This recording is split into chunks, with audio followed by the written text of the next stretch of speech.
Трейлер к фильму «Дьявол носит Прада 2» собрал за первые сутки рекордные 222 миллиона просмотров. А сам фильм окупил себя в первые выходные после премьеры. Я, кстати, эту футболку делала специально для премьеры этого фильма. Мы с подругой заморочились. Но так как в Киеве в день премьеры было 3 градуса тепла, мы на эти футболки надели шубы. Это нам не помешало насладиться фильмом, нам он очень понравился, и сегодня, естественно, буду рассказывать и про сам фильм, и про гардеробы персонажей этого фильма, также расскажу про одежду на пресс-туре к «Дьявол носит Прада 2», ну и, естественно, вспомним первый фильм «Дьявол носит Прада». Меня зовут Елена Гонза, я рассказываю о кино и костюмах кино. И кто заметил мою любовь к картам Таро, уже могли обратить внимание, что да, вам пасхалочка – это карта Таро «Колесница» с Мэрил Стрип. Референсом к ней как раз и был фильм «Дьявол носит Прада». Я вообще большой фанат этой актрисы. Вот, кстати, так выглядит эта коробка, моя любимая коробка Таро Мэрил. И так выглядят карты. Здесь на каждой карте Мэрил Стрип в какой-то из своих ролей. И я, кстати, тот человек, который до конца своих дней будет всем рассказывать, что я видела Мэрил Стрип вживую и даже когда-то села на ее место. Это было лет 10 назад на фестивале Берлинале, она тогда была главой жюри, но сегодня хватит обо мне и переходим, наконец, к новому фильму. Фильм «Дьявол носит Прада», как вы все знаете, вышел 20 лет назад. На него никто не ставил, все думали, что это будет проходное кино, но с того времени фильм стал классикой, его многие полюбили и, естественно, растянули на цитаты. Но за эти 20 лет изменилось очень многое. Как недавно вспоминала Мэрил Стрип на одной из конференций, фильм «Дьявол носит Прада» вышел за год до айфона. То есть это не просто 2 десятилетия в плане прогресса технологий, а также изменения законов рынка в модной индустрии. Это на самом деле целая эпоха. И тем ценнее, что в сиквеле, в продолжении этого уже культового фильма, мы видим снова основной костяк.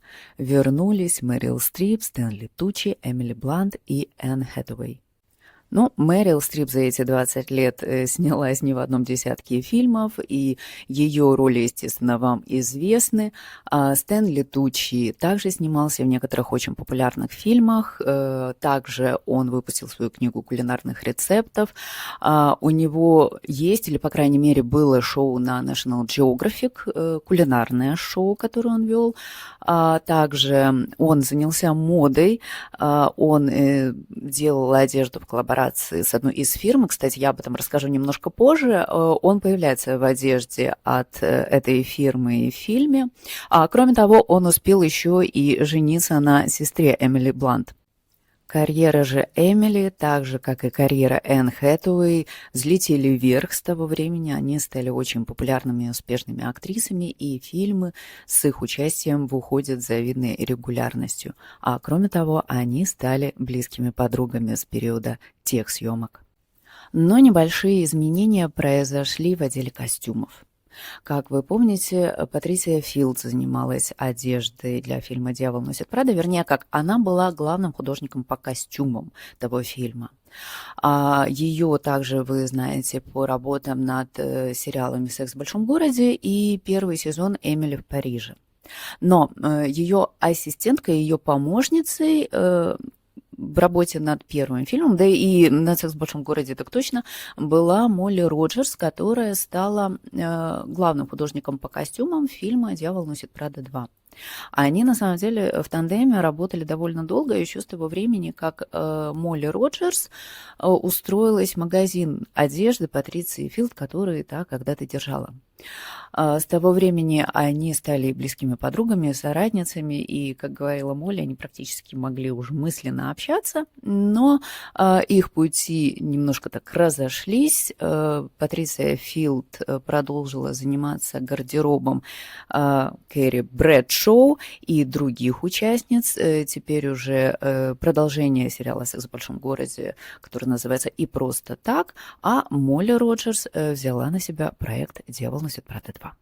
Во время съемок фильма 2006 года отдел костюмов столкнулся с, ну, так скажем, небольшими проблемами. Ведь книгу «Дьявол носит Прада» писала бывшая ассистентка Анны Винтур, и вроде как она является прототипом Миранды Присли.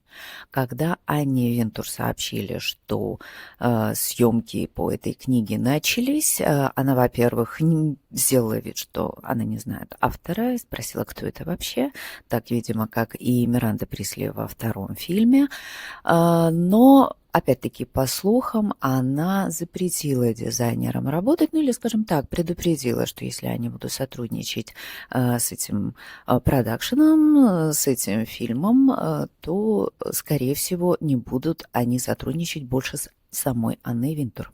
Но мы можем быть уверены, что ее угроза является не просто пустыми словами, они действительно имеют вес, вспоминая, например, тот прецедент, что когда-то пришлось Парижскую неделю моды немножко сдвинуть, так как она не совпадала с графиком Анны Винтур. Единственный, кто не испугался последствий и угроз, был Валентино Гаравани. Он сказал Патриции Филд, что они могут заручиться его поддержкой, рассчитывать на него абсолютно. И таким образом он показал свое уважение не только художнице по костюмам, но и, естественно, Мэрил Стрип. А впоследствии они очень сдружились и с Энн Хэтэуэй, которая, насколько я помню, была в какой-то период времени лицом Валентина. Ну и, естественно, Мэрил Стрип появлялась в его наряде в этом фильме.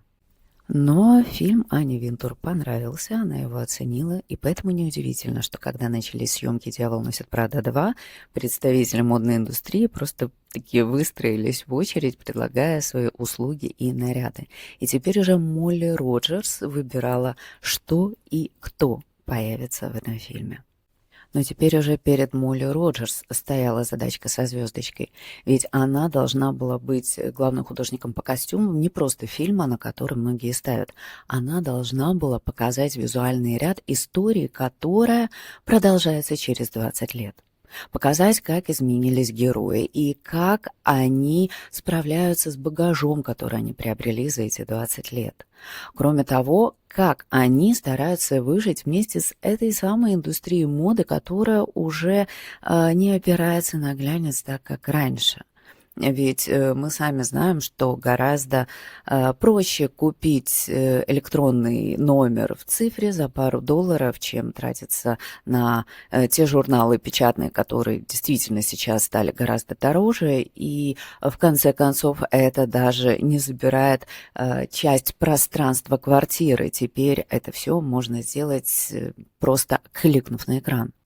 И поэтому мы видим, как подход Молли Роджерс отличается от подхода Патриции Филд 20-летней давности. Ведь действительно теперь мода не является еще одним немым героем этого фильма, а она скорее является немым проводником. А она используется как цитаты, как пасхалки, как визуальный помощник того, что делают персонажи, того, как они себя теперь представляют.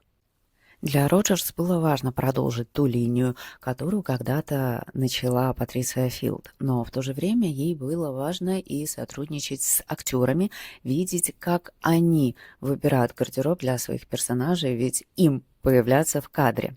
Она рассказывала не единожды в интервью, что очень часто так происходит, что ты придумал, как будет выглядеть этот герой и какая одежда на нем будет очень классно смотреться, а потом получается, что, ну, как минимум, актер не хочет появляться в этой одежде. Как пример, она привозила сотрудничество с Сарой Джессикой Паркер, с которой они буквально чуть ли не дрались за огромные шляпы, в которых она появлялась позже на экране, потому что, ну, ей не нравилось, как падает тень от этой шляпы, как она вообще может нелепо смотреться, а Роджерс, наоборот, просто защитница больших шляп в кадре, и ей кажется, что это может быть очень хорошим посылом.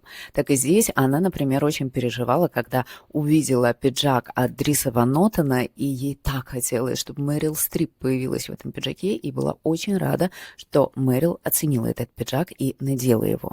Ну и, наверное, если уже начала про Мэрил Стрип, то и продолжу. И продолжу, кстати, про этот пиджак. Интересно, что этот пиджак для нее был тем пиджаком от Билла Бласса, в котором появлялась героиня Миранды Присли в той самой сцене, где она морально разносит героиню Энн Хэтэуэй после того, как та решила посмеяться над двумя почти одинаковыми поясами. Тогда она была в пиджаке с такими монетками золотыми, да, пиджак, который абсолютно подчеркивал ее стиль, ее подачу себя, то, что эта женщина не боится выглядеть как-то очень ярко. Здесь этот пиджак, который до этого Роджерс не видела в продаже, возможно, он поступил немножко позже, а возможно, это была какая-то единичная вещь от кутюр, он ей очень понравился, и, знаете, здесь такая очень классная игра слов есть, потому что эти кисточки на английском называются pinstripes, а она идет навстречу с представителями теперь уже своего нового босса, с теми самыми людьми в костюмах полоску. Мало того, что ей приходится спуститься в кафетерий, о котором она и понятия не имела, работая в этом журнале не одно десятилетие, ей еще приходится выслушивать их новые требования. И здесь она кардинально отличается от тех людей, которые пытаются навязать ей свое мнение. Ведь pin – это приколоть, и stripes – это полоски. А она справится с этими полосками, и мы об этом и так уже знаем. Мы знаем этого персонажа еще по первому фильму. Но когда еще Мэрил Стрип и Молли Роджерс только начали обговаривать гардероб Миранды Присли, они чуть ли не в один голос сказали, что да, дьявол должен появиться 20 лет спустя, естественно, в красном. И в красном сногсшибательном платье мы видим персонажа Миранды Присли на открытии Мет-Гала. К слову сказать, сама Мэрил Стрип всегда игнорировала это мероприятие, и в этом году также она его не посещала. Даже когда, если вам интересно было или вы еще не видели, я все равно покажу фотографии со съемок этой сцены. Сама Мэрил Стрип вообще запуталась в этом платье и, похоже, даже упала. Но Миранда Присли, естественно, сияла в этом наряде. И, кстати, этот наряд был от Balenciaga, а не от Prada. Это платье с наклоненным асимметричным воротом и тонким поясом дом моды Balenciaga делал на заказ, делал он его из красной шелковой тафты, и, естественно, они шили в Париже это платье, но специально для примерок с Мэрил Стрип дважды летали в Нью-Йорк. Но, как я говорила ранее, для художницы по костюмам важно было найти одежду, соответствующую стилю персонажей, а не хвататься за все самые дорогие бренды мира. Поэтому, когда Мэрил Стрип на очередной из примерок пришла с теми серьгами-кольцами, которые она посчитала самыми идеальными для Миранды Присли, Молли Роджерс, естественно, согласилась. Эти серьги Мэрил Стрип нашла в местной аптеке, стоили они $9,99, и, что оставалось Молли Роджерс? Естественно, сказать, забирайте все украшения, которые привезли, и отправляйте их обратно на Пятую авеню. В первой части на Миранде Присли довольно много было юбок-карандашей, которые она сочетала с жакетами. У нее был такой хороший, четкий силуэт, который подчеркивал как и ее осанку, которая очень много говорит про то, как женщины себя держат, не только физически, но и морально, но также они еще и подчеркивали ее стиль. Через 20 лет, естественно, у нее должны остаться подобные вещи, и мы видим Миранду в юбке, но у нее уже немножко смягчается этот стиль. По сюжету фильма мы видим, что она становится более мягким человеком, условия на нее начинают давить больше, чем раньше она могла себе давить на эти условия.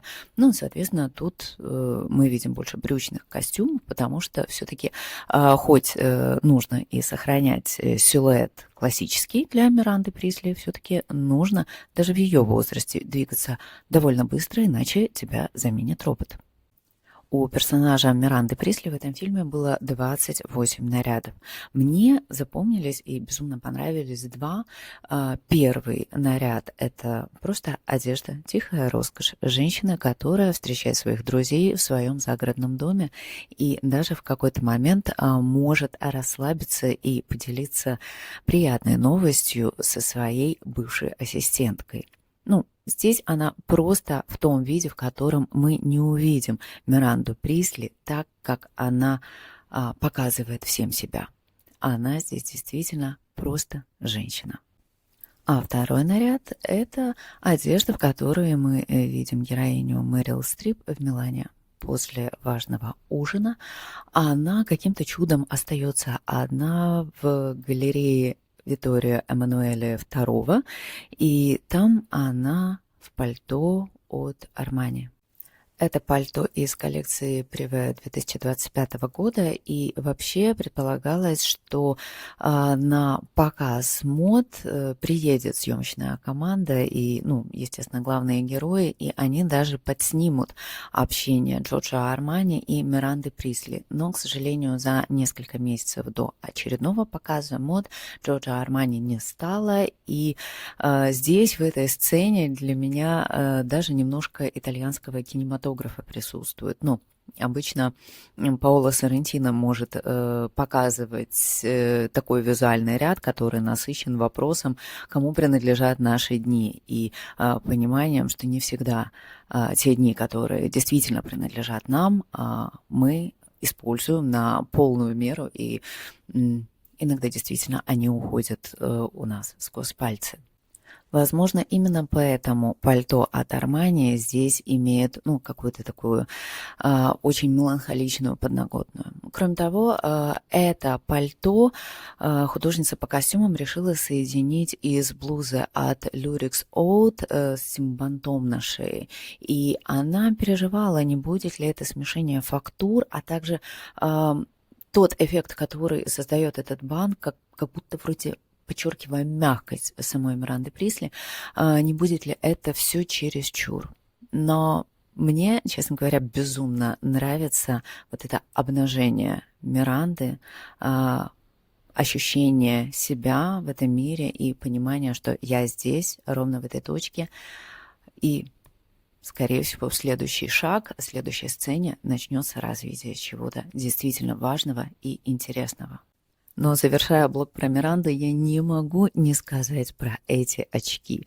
Очки, на которые я смотрела буквально с слезившимися глазами, потому что вот здесь дьявол кроется в деталях, потому что здесь дьявол носит Прада, эти очки от Прада.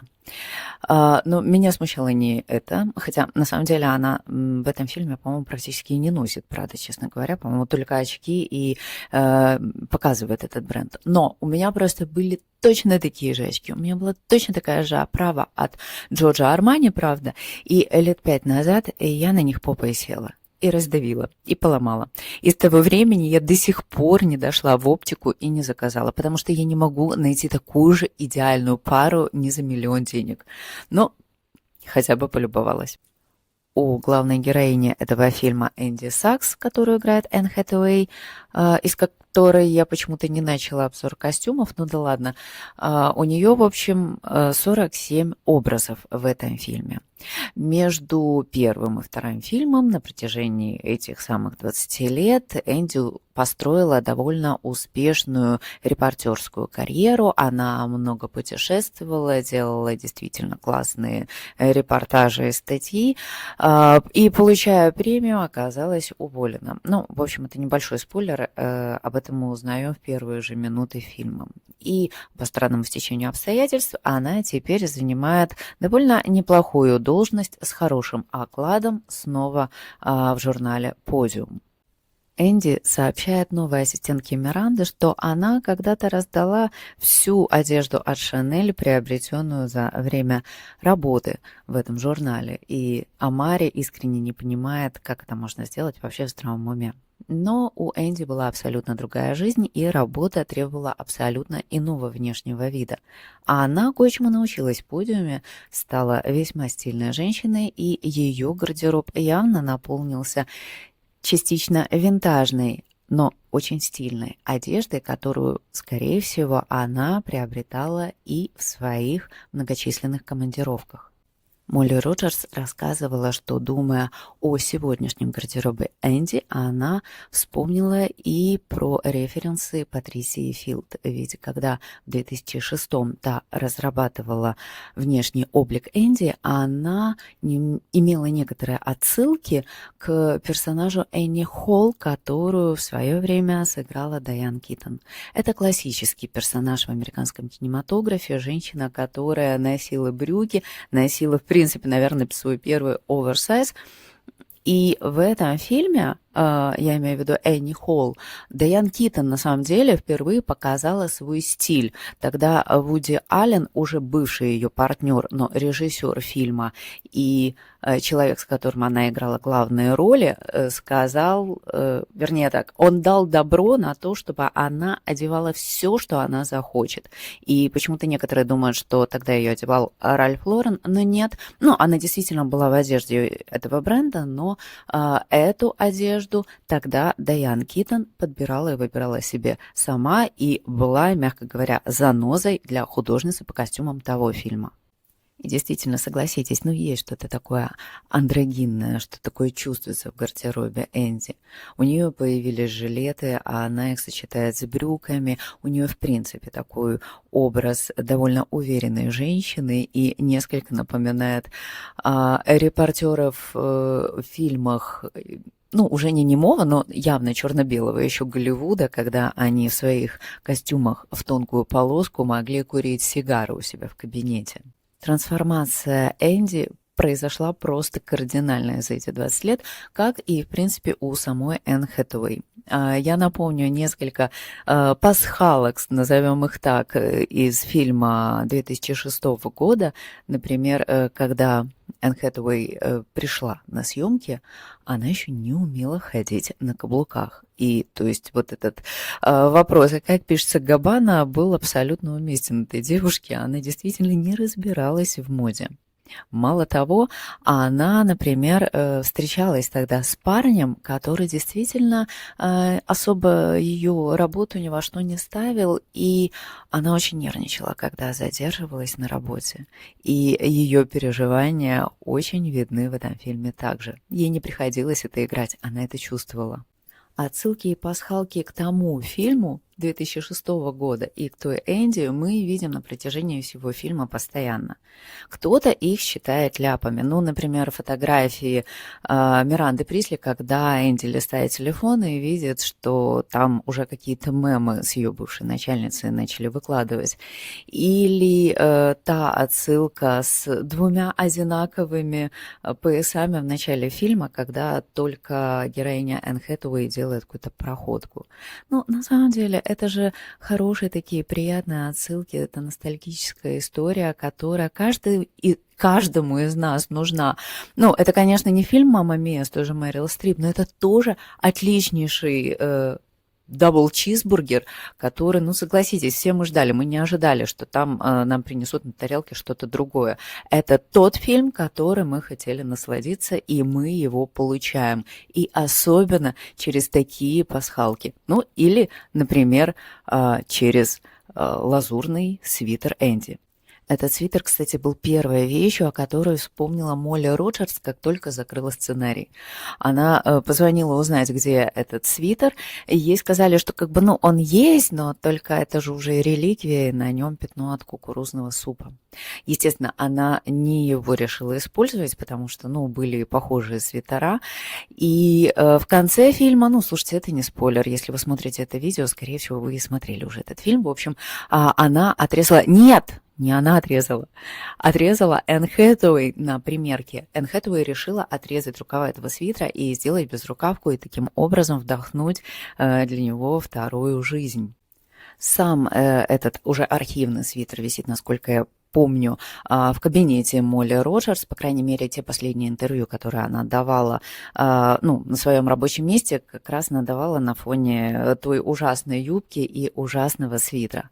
Кроме того, немножко позже я, конечно, перейду к пресс-туру, но уже хочу закинуть эту удочку, сказав, что, естественно, Мэрил Стрип тоже появилась в таком же свитере, но там еще и на пресс-туре будет один лук той же Мэрил Стрип, который нас отсылает, и я, конечно, о нем же вспомню.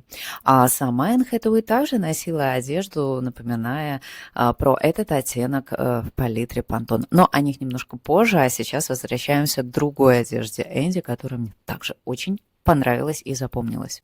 Естественно, все мы помним тот самый образ от Шанель, и, наверное, у вас, как и у меня, тогда тоже открылся рот от преображения Энди, так же, как и у Эмили. Естественно, сапоги от Шанель уже в этом фильме невозможно было вплести, но нужно было найти аналог. Мы помним, что, в принципе, Энди в фильме «Дьявол носит Прада» стала девушкой от Шанель. У нее очень много одежды этого бренда. И, в принципе, как и у Анны Винтур, она же тоже очень часто предпочитает именно этот бренд, и даже на Мэтт Гала ей шили как раз одежду ручной работы, этот дом моды. Здесь мы слышим фразу, и я ее уже говорила ранее: Энди отдала всю свою одежду от Шанель. И теперь нужно было придумать что-то новое. И художница по костюмам это придумала. И первый образ Энди, очень запоминающийся, это как раз вот ее жилетка и брюки, которые есть отсылкой к Энни Холл. Просто напомню, что в первой части, я не знаю, откуда у меня вот этот итальянский жест появился, извините, в общем, в первой части 3 представителя домов высокой моды не то что отказались работать, а прям запретили использовать их бренды, хотя имя одного все-таки, по-моему, вспоминали в том фильме. В общем, отказались сотрудничать и упоминать даже их вещи. Это Lanvin, Жан-Поль Готье и Оскар де ла Рента. Но в этом фильме одежда от Жан-Поля Готье появляется, и жилет Энди как раз от Готье. И, кстати, чуть-чуть попозже перейдем к Эмили, но уже скажу, что и у нее в гардеробе вещи от Готье также имеются. И если вы не заметили, спинка этого жилета выполнена из белого шелка, что, как мне кажется, очень красиво сочетается с ее жемчужным ожерельем. Так как Энди вернулась в подиум, ей теперь нужно иногда появляться и в каких-то модных вещах, и от каких-то известных брендов. И, естественно, на дне рождения самого главного босса она должна быть нарядной. И здесь мы видим Энди в синем платье, в пайетке, которая, кстати, тоже, возможно, отсылает к тому васильковому свитеру, но я бы не привязывала все вещи этих оттенков именно к тому свитеру. Тем не менее, это платье от Пако Рабана. Возможно, оно должно было вызвать вау-эффект, но я, честно говоря, осталась равнодушна. А вот платье, которое вызвало у меня вау-эффект, причем дважды, это платье от Габриэлы Хёрст, и я о нем расскажу более детально. Ну, вы помните эту сцену, когда Найджел начинает собирать Энди капсульный гардероб в гардеробной самого журнала «Подиум», и там он ей достает Брунелло Кучинелли, Тотем, и я думаю, боже мой, оставьте меня просто в этой гардеробной, я просто посижу с этими вещами рядом. Но нет, Энди, вернее, видит это платье, мы это платье не видим, позже мы его на ней замечаем.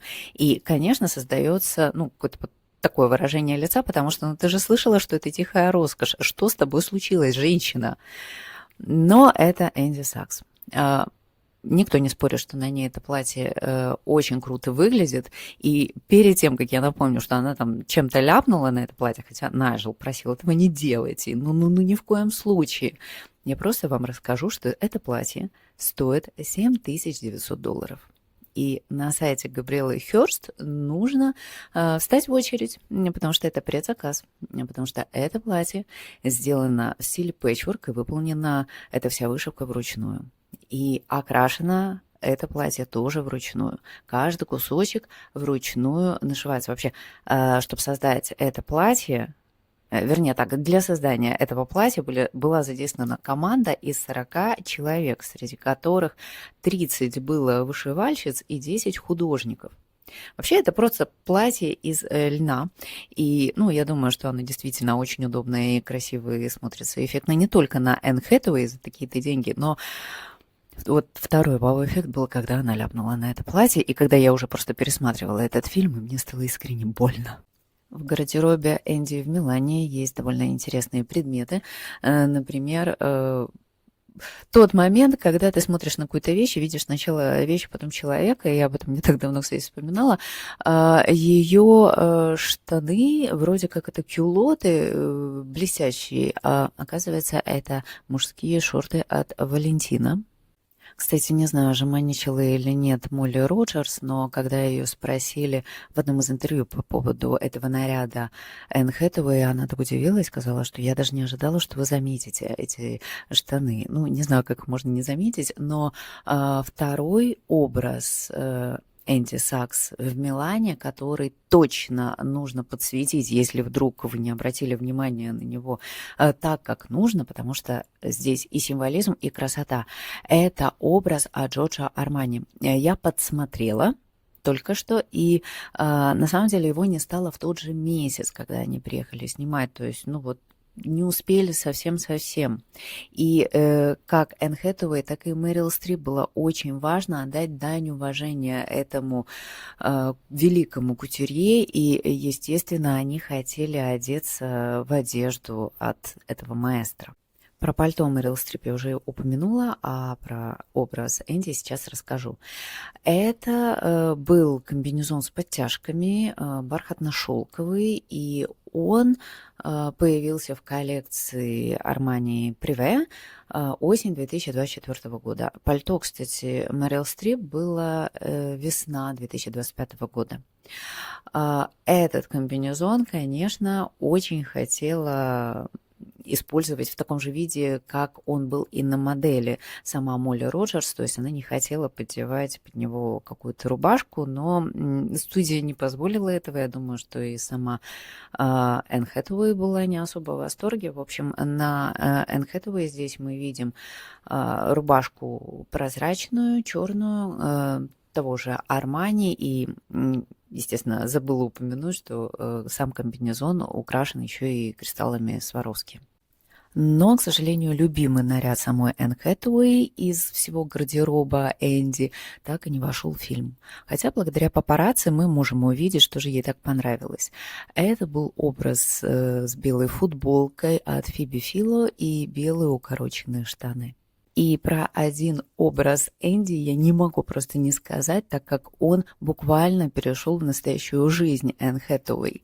Когда команда подиума в этом фильме едет в Милан на неделю моды, мы видим нарезку, когда они снуют от одного показа в другой, и в одном из кадров, в одной из маленьких этих микросцен мы видим, что Энди идет в составе свиты Миранды по лестнице, и там на ней зеленое пальто, кажется, с какими-то леопардовыми вкраплениями.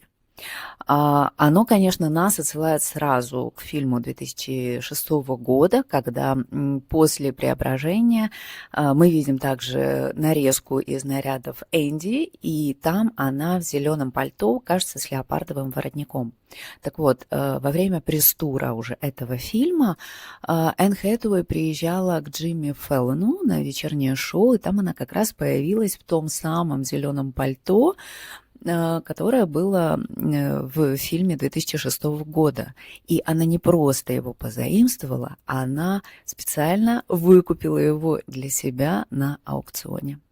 Персонаж Эмили, актрисы Эмили Блант, также появляется в этом фильме. Кстати, очень интересная история, что во время съемок фильма 2006 года, естественно, что самый высокий гонорар был у Мэрил Стрип. И здесь, кажется, вроде эта сумма приравнивалась к 12,5 миллионам долларов. Но Мэрил Стрип на этот раз настояла на том, чтобы и Энн Хэтэуэй, и Эмили Блант получили точно такой же гонорар, чтобы у всех ведущих актрис была одинаковая зарплата. Еще по первому фильму мы помним, что персонаж Эмили, ассистентки Миранды, всю себя отдавала своей работе. Она была буквально влюблена в моду, и видно было, что она очень старается. На ней были какие-то узнаваемые бренды типа Vivienne Westwood, но она тогда одежду, ну, вернее, для нее, да, но по факту как бы сама героиня вроде как покупала свою одежду в аутлете Century 21. Несмотря на то, что в новом фильме у Эмили всего 16 нарядов, тем не менее мы видим, что мода остается ее религией. Здесь она уже занимает руководящий пост компании Dior и, соответственно, одевается в очень узнаваемые вещи. И спасибо Джонатану Андерсону за то, что мы здесь видим как раз не одежду из каких-то его новых коллекций, мы как раз видим элементы гардероба Эмили, которые транслируют ДНК бренда Dior. Кроме того, компания Dior согласилась на то, чтобы их вещи совмещались с вещами каких-то других марок. И, например, когда мы видим Эмили впервые, мы помимо рубашки, на которой написано Dior, замечаем еще на ней корсет от Вайдерхофта и брюки от Готье. К слову сказать, недавно я вспоминала корсет этой фирмы, когда рассказывала про сериал «Эйфория» и, в частности, про свадебное платье на героине Сидни Свини. Ее персонаж остается все таким же нервозным, сумасшедшим и желающим что-то доказать этому миру. Она, кстати, рассказывала, что специально для своих детей она снималась ранее в фильмах сказочных, вспоминаем ту же Мэри Поппинс, но этот фильм как раз детям понравился, и они пересматривали. Правда, маму они посчитали злодейкой и, естественно, ассоциировали себя с героиней Энди Сакс. Каждый образ Эмили очень красивый, очень классно сложенный, и ее действительно очень интересно рассматривать, потому что она очень старается. Для меня любимый образ Эмили, наверное, в сцене похорон, но художница по костюмам рассказывала, что был еще один суперобраз, который у нее на самом деле был самый любимый образ из всех образов в фильме, а именно вечернее платье Эмили на гала-вечере, естественно, от Dior, где она должна была появиться в перчатках оперной длины, на ней должен был быть корсетный топ из бежевого тюля, черных кружев с черной длинной атласной юбкой и двойным бантом на талии. Я думаю, что это было действительно очень красиво, но, похоже, просто не использовали это для, не знаю, пущего эффекта. Но можем себе только представить эту красоту. Но я просто не могу себе позволить не уделить внимания детали, в которой кроется дьявол в гардеробе Эмили, а именно не рассказать про ее новое колье от Тиффани. Я просто напомню, что в первом фильме, естественно, самое дорогое колье носила Миранда Присли. Оно было не так известно своими какими-то там бриллиантами, но оно было очень важным с точки зрения истории. В той сцене она поджимала губы и крутила носом от очередных неудачных платьев, которые ей показывают. Так вот, то украшение, которое мы частично на ней видим, потому что оно закрыто одеждой, это украшение, которое было разработано ювелирным домом Hancock's London в 1870-80-х годах. Тогда Эдуард VII заказал его для своей любовницы, актрисы Лили Лэнгри. И оно, на самом деле, в основном состоит из каких-то кабюшонов, каких-то драгоценных камней и вдохновлено Египтом. Не так давно частный покупатель выставил его на аукцион, потому что его бабушке как раз эта актриса и подарила это украшение, и его выкупила снова-таки компания Hancock's London, и они позаимствовали его для съемок фильма «Дьявол носит Прада». А в этом фильме самое дорогое украшение появляется на Эмили, и оно, естественно, от Тиффани.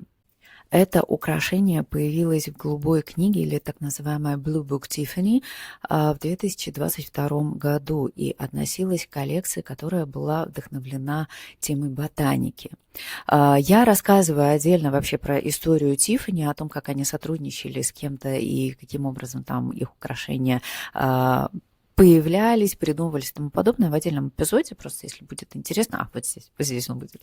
Что же касается этого украшения, то должна сказать, что здесь, во-первых, бриллиантов на 58 карат, а второй момент, что здесь мы видим большой аквамарин весом 31 карат. Подобные крупные камни компания Tiffany очень любит вставлять в свои какие-то очень значимые и весьма объемные украшения. Это украшение, я напомню, из платины. Здесь не золото, здесь платина. То есть я даже боюсь представить, сколько оно стоит. Просто посмотрим на него и поверим, что это действительно самая дорогая вещь, особенно учитывая все вкрапления в виде бриллиантов, камня и металла, которые здесь использовали. Говоря же про одежду Стэнли Тучи, у меня уже в первом фильме возникали мысли про интеллектуальную строгость и тихую роскошь. Мне уже тогда казалось, что он, даже выбирая свой кардиган, выбирает его от Брунелло Кучинелли. Он явно разбирается в брендах, в качестве, и качество одежды видно через экран. Это прям, та же история, как, повторюсь, с Паоло Соррентино. Тогда видно, что его художники по костюмам подбирают очень качественную одежду. Также и в этом фильме Стэнли не может не купить супер качественную шерсть для себя. Его наряды несколько напоминали Дольче Габбана, Прада, костюмы как раз 2000-х мужского кроя, а если учитывать, что Патриция Филд, насколько я помню, как раз и сотрудничала с Дольче Габбана и с Гуччи, неудивительно, что крой его костюмов может как раз отсылать к этим брендам. Но, с другой стороны, нет источников, которые бы рассказывали, от каких именно брендов тот или иной его наряд. Даже, к сожалению, сейчас, когда описывали полностью все детали на нарядах главных актрис, даже в пресс-туре, упоминалось, что на Стэнли Тучи просто Оксфорд и костюм. Что это за костюм, что это за бренды, непонятно. Просто Стэнли, он красиво одет. Но Стэнли, к слову, и я упоминала об этом ранее, очень увлечен модой, и об этом свидетельствует его новая коллаборация. Если первый фильм мне как-то больше отдавал про силуэты более модные, таких фирм, как я уже называла ранее, то здесь как-то я чувствовала подмигивание в сторону лондонских портных Savile Row. Но здесь чувствовалось больше качества, больше вложения в эту одежду. И позже, когда я начала искать информацию, поняла, что не зря было это ощущение. Дело в том, что Стэнли Тучи не так давно решил сотрудничать с компанией, которая специализируется на люксовом кашемире. Это лондонская компания Ann Peel. Они существуют с 1936 года, и эта компания, весьма значимая в плане выбора одежды для довольно известных и обеспеченных мужчин. И если говорить про какие-то имена в кино, то, например, Керри Грант очень любил эту фирму, или из теперешних это Дэниел Крейг. Стэнли Тучи сотрудничал с ними, они создали коллекцию капсульную осень-зима 2025 года, и в этой коллекции присутствуют 13 предметов. Они вроде как отсылают к качественным путешествиям. Там очень хорошие ткани, там очень красивая палитра, и там даже есть носки. И завершая обзор гардероба персонажей этого фильма, естественно, я не могу не сказать про новых появившихся актеров, и буквально про них несколько слов. Это 3 сотрудника в редакции «Подиум», более молодые, ну, естественно, как не может не прийти новое поколение в журнал, который себя продает и продает теперь через соцсети. Первая сотрудница – это новая ассистентка Миранды, это Амари, которую играет Симона Эшли. Эту актрису вы, скорее всего, знаете. Если знаете, то по сериалу «Бриджертоны». Да, я начала его смотреть, не обещаю, что я сделаю обзор на этот сериал, так как, ну, я не люблю вот эту клубничную пудру вокруг ванильного торта. Ну, не моя эта история, но, тем не менее, там, да, действительно интересно, есть о чем рассказать. Возможно, дойду. Не обещаю, но попробую. Второй актер – это Чарли Кресло, как его называют в сериале. Это персонаж, которого играет комик Калеб Хирон. И даже на премьере он не мог не появиться в очень ярком образе, например, вот его ярко-оранжевый костюм. И это театральная актриса Хелен Джи Шен, которая играет помощницу Энн Хэтэуэй, Энди Сакс. Образ Амари меня абсолютно впечатлил. Ну, я говорила о том, что мы видим, что Миранда в этом фильме постарела, смягчилась, она уже должна принимать новые условия, которые диктуют новый мир, новые руководители, в конце концов, компьютерные технологии. И тем более странно, что ее новая ассистентка может на нее шикнуть, как-то подмигнуть. Вот здесь не надо, вот здесь не надо, так нельзя говорить. То есть этот момент, во-первых, меня напряг. Думаю, кто эта девушка? А второй момент, я смотрела, когда разбирали их аксессуары, я просто понимаю, что ну, не влезет все в этот выпуск, я опущу этот момент, кто какие там носил украшения и тому подобное, но у Амари самые дорогие часы были из всех персонажей этого фильма. Кроме того, она явно одевается в очень хорошую одежду. Ну, обычно девушки такого пошиба в Нью-Йорке одеваются в бренд The Row, но здесь у нее нет вот этого темного, чего-то монотонного и минималистского. Нет, но при этом она смотрится настолько дорого, настолько круто, что мне просто, правда, интересно, сделают ли сиквел про Амари отдельно. Ну, я бы посмотрела, правда. Вот я тот человек, который пойдет в кинотеатр и заплатит за это. Над образом Чарли, конечно, было очень интересно работать, так как этот парень постоянно сидит за креслом, но при этом надо было показать что-то яркое. И очень, как мне кажется, характерный для него образ – это, например, рубашка от Louis Vuitton, которую специально под его размер пошили, и она действительно очень яркая, и она показывает весь характер Чарли. Вот Чарли прям весь в этой рубашке. А что касается помощницы Энди Сакс, то эта девчонка, так же, как и Энди, очень интеллектуальна. Каким-то образом их свела судьба не только благодаря подиуму, но и, мне кажется, благодаря их силе интеллекта. И она также учится через доступные ей возможности, например, через секонд-хенд найти одежду каких-то культовых брендов. При этом мы видим, что она действительно старается, ей интересна мода, но в то же время она совмещает одежду, которую уже кто-то, скорее всего, носил, или которая была не такой качественной, как должна быть в бутиках, и это отсылает нас к тому самому выбору, качественному выбору одежды, которая сейчас транслирует поколение Z. Кстати, отдельная пасхалка, которую я опущу, но вы должны были это заметить. У каждого из этих ассистентов так или иначе в какой-то момент появляется галстук. Он нарисованный на рубашке Чарли, его носит Амари, у нее даже есть топ из этих галстуков. И на самом деле это такая проходная история еще из первого фильма, потому что в первом фильме тоже героини, тоже ассистенты носили галстуки. Ну, такой себе правильный-неправильный дресс-код, который вроде как должен быть в офисном учреждении, но это же журнал мод, они могут обыграть свои галстуки. Ну и несколько слов про пресс-тур «Дьявол носит Прада».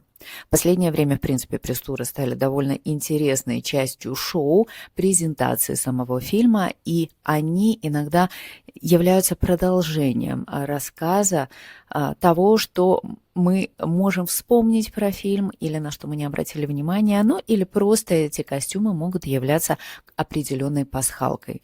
Наверное, королева пресс-туров – это Марго Робби.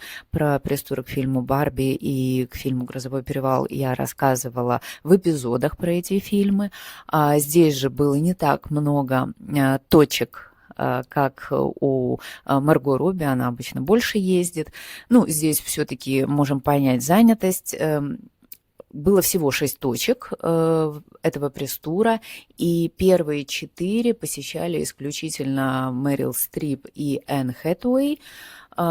Естественно, у каждой из них есть свой стилист, который подбирал образы. Позже присоединилась еще Эмили Блант, и, естественно, у всех 3 стилистов был общий чат, и они обсуждали, каким образом что лучше подать.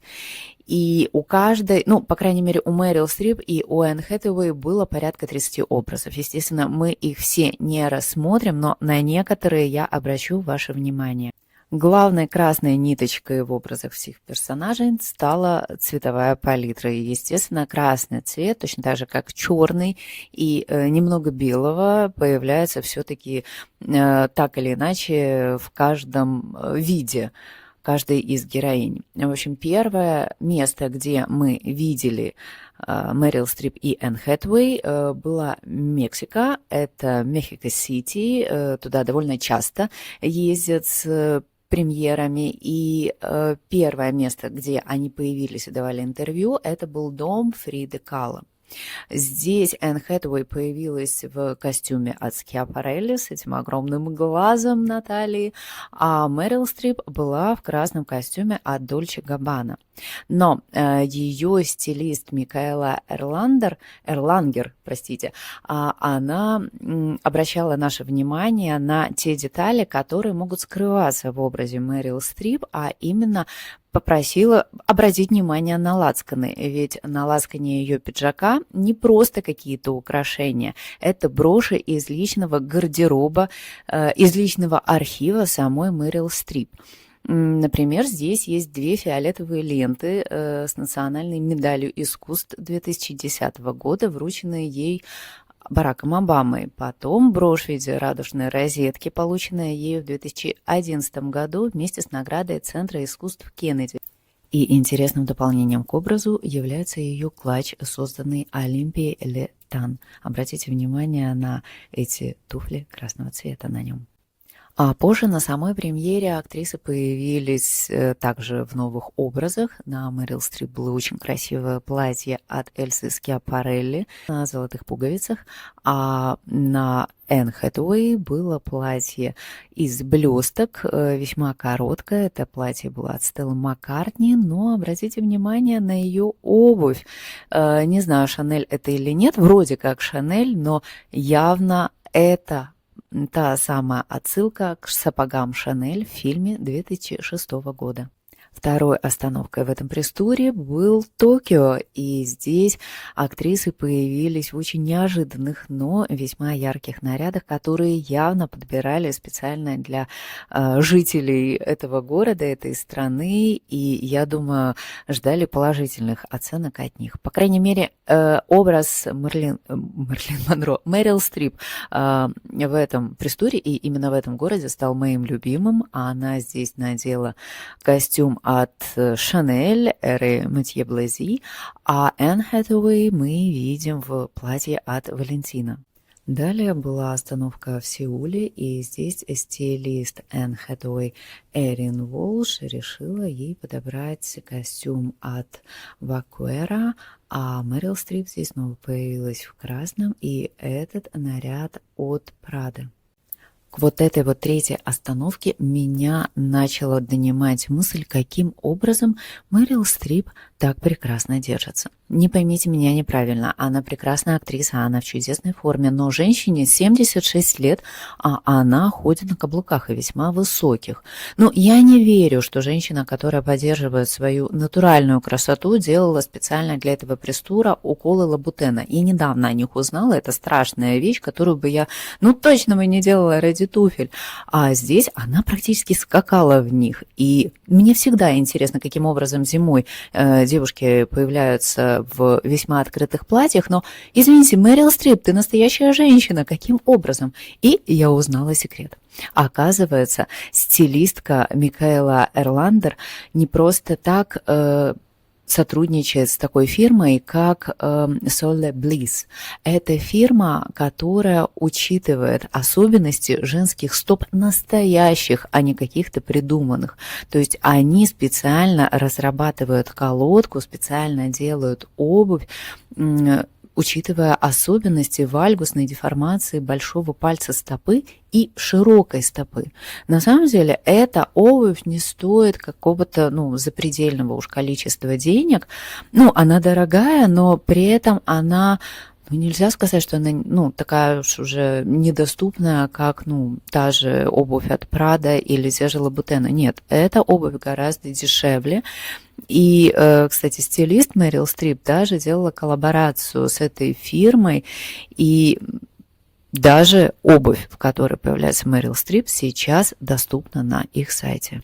В том же Сеуле немножко позже женщины поменялись цветами, назовем это так, и на самой премьере Энн Хэтэуэй появилась в кожаном красном наряде от Balenciaga, а на Мэрил Стрип очень стильный костюм от Celine, который его для нее специально и шили.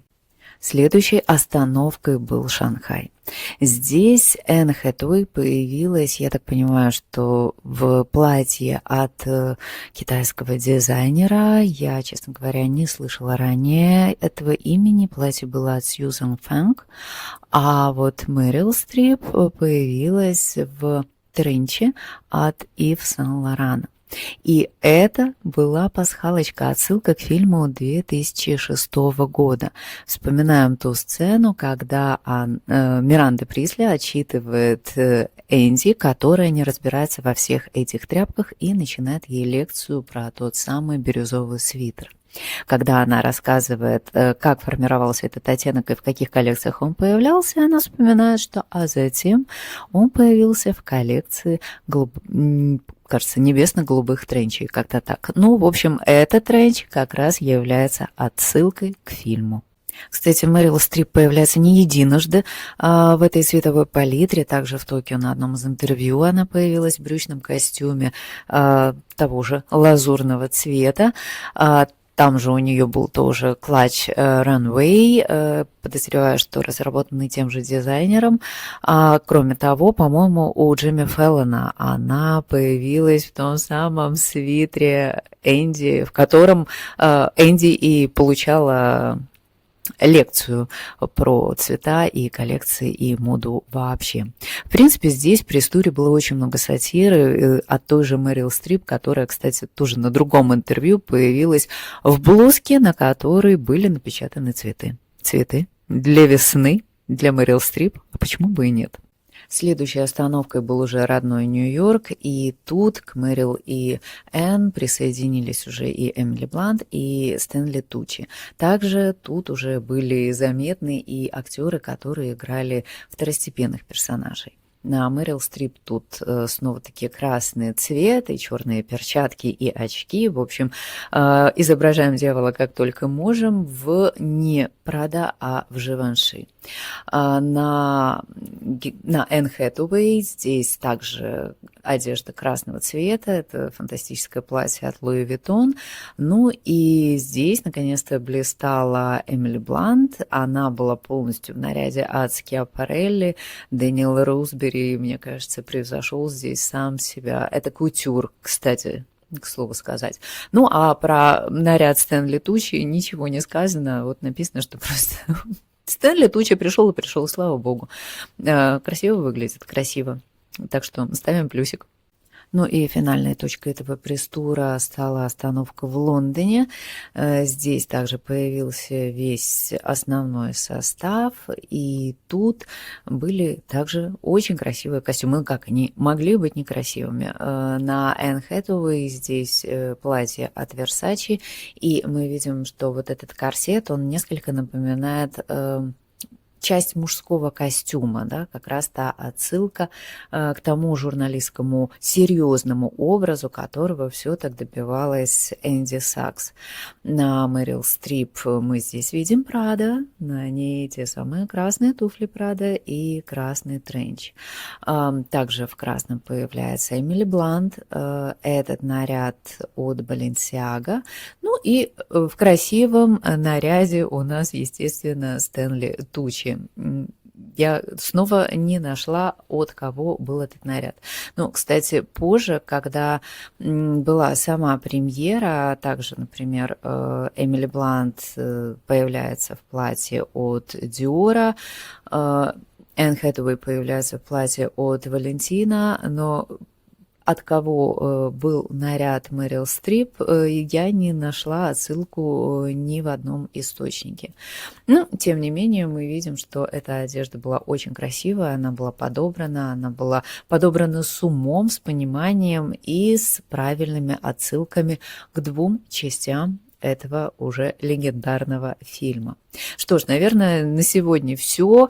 Вы герои, если вы дослушали этот эпизод до конца, как-то сильно много информации и все равно всю сюда не вложила.